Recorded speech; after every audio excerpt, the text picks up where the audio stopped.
Assalamualaikum warahmatullahi wabarakatuh. Anak-anakku sekalian, kelas 10 SMK Wahid Hasim Surabaya, khususnya kelas 10 Multimedia, AKL maupun OTKP. Apa kabar kalian hari ini? Alhamdulillah, semoga selalu diberikan Allah kesehatan, selalu dijaga oleh Allah dari segala mara bahaya ataupun penyakit yang lagi merebak saat ini, dan tetap Ibu harap kalian belajarnya masih semangat walaupun belajarnya dengan media daring di rumah masing-masing ya anak-anak ya. Anak-anak, mari kita awali pelajaran pada pagi hari ini dengan membaca doa awal pelajaran. Berdoa dimulai. A'udzu billahi minas syaitonir rajim. Bismillahirrahmanirrahim. Alhamdulillahi Rabbil Alamin Ar-Rahmanir Rahim Maliki Yaumiddin Iyyaka na'budu wa iyyaka nasta'in Ihdinas siratal mustaqim Siratal ladzina أنأمت عليهم غير المغضوب عليهم ولا الضالين Amin. Anak-anak masih ingat pelajaran di minggu lalu yang sudah Ibu sampaikan tentang apa? Pinter, tentang sumber hukum Islam. Sumber hukum Islam yang kalian ketahui atau yang sudah Ibu terangkan ada berapa kemarin? Ya, pintar, ada dua. Yang pertama adalah Al-Quran dan yang kedua adalah hadis. Di sini Ibu akan menjelaskan tentang ijtihad.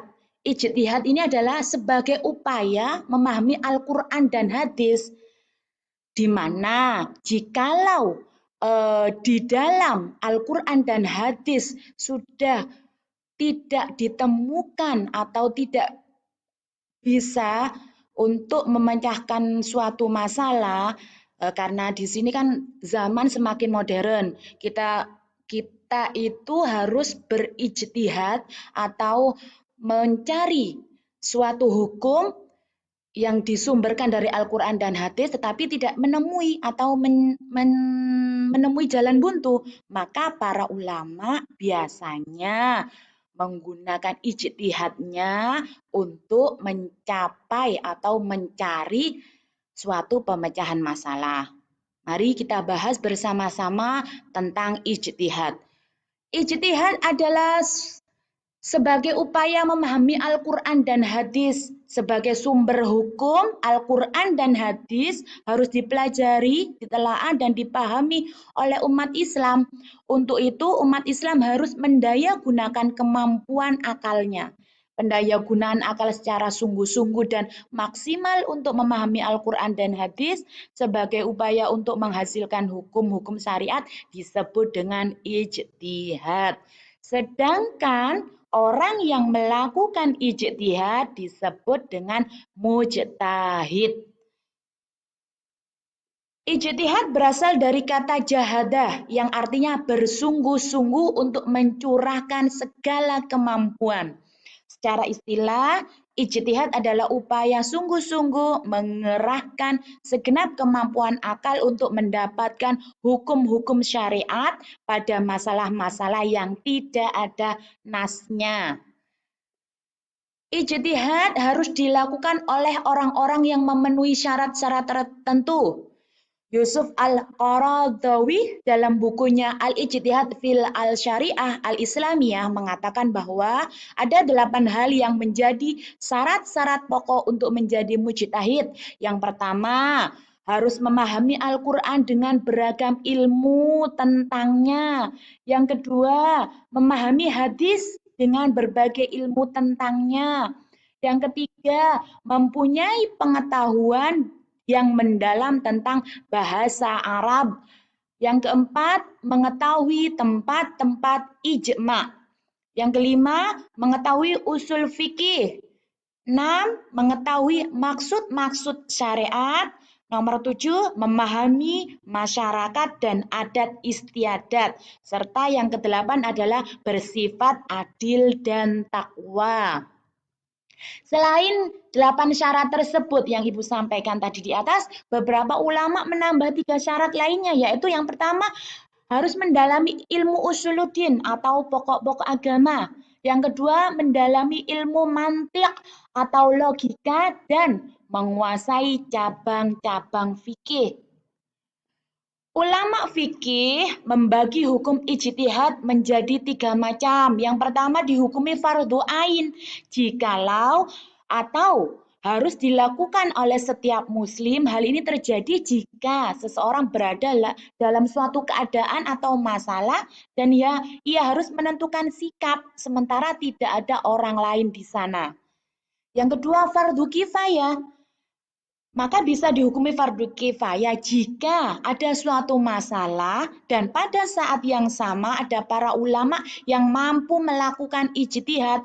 Oleh karena itu hanya mereka yang telah mampu yang dibolehkan melakukan ijtihad.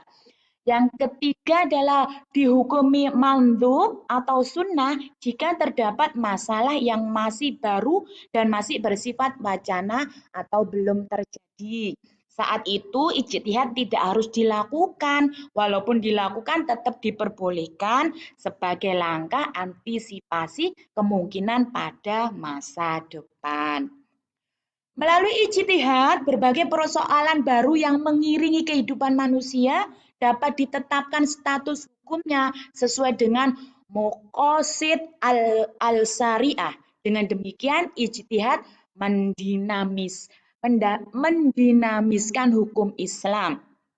Ijtihad dapat dilakukan dengan beragam cara, misalnya qiyas, istihsan, dan urf.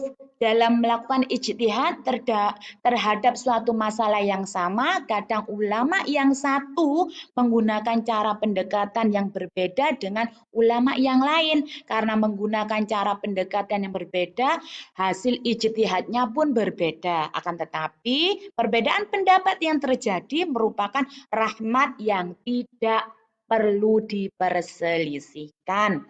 Ijtihad mengandung beberapa manfaat yang sangat penting. Dengan ijtihad, hukum Islam semakin dinamis karena dapat menjawab persoalan yang terjadi pada masa-masa tertentu. Selain itu, dengan dibolehkannya ijtihad akan melatih para ulama untuk berpikir kritis dan mau menggali lebih dalam ajaran Al-Quran. Itulah anak-anak, materi yang Ibu sampaikan pada hari ini tentang bab sumber hukum Islam sudah selesai. Maka kalian bisa mengetahui bahwasanya sumber hukum Islam yang pertama adalah Al-Quran, yang kedua hadis, dan setelah tidak ditemukannya Al-Quran dan hadis maka bisa melalui ijtihad. Mari kita akhiri pelajaran pada hari ini dengan doa akhir pelajaran. A'udzu billahi minas syaitonir rajim. Bismillahirrahmanirrahim. Wal asri innal insana lafil husri illal ladzina amanu wa amilus solihati wa tawasaw bil haqqi wa tawasaw bis sabr. Assalamualaikum warahmatullahi wabarakatuh.